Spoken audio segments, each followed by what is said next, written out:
రోజు మనం చేయబోయే వీడియో ఏంటంటే ట్రాక్టర్ ఎలాంటి వాళ్ళు కొంటారు, ట్రాక్టర్తో లాభాలు ఏంటి, నష్టాలు ఏంటి, ఈరోజు ఫుల్ వీడియోలో తెలుసుకుందాం. ఓకేనా?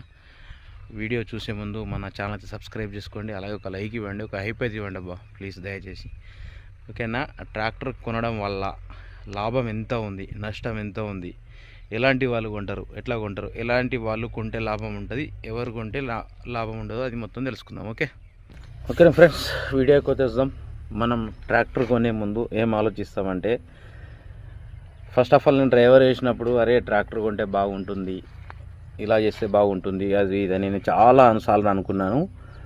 నేను గల్ఫ్ కంట్రీ వెళ్ళాను. గల్ఫ్ కంట్రీ వెళ్ళాక ఒక 2 లక్షలు 3 లక్షలు అప్పుడు కొద్దిగా ఉండే అమౌంట్. దాన్ని బట్టి ట్రాక్టర్ బొగ్గ నడుస్తుంది, నేను డ్రైవర్నే కదా, నేను నడుపుకోలేనా, నేను చేయలేనా అన్న ఉద్దేశంతో ట్రాక్టర్ కొన్నాను. కానీ ట్రాక్టర్ కొనే వాళ్ళు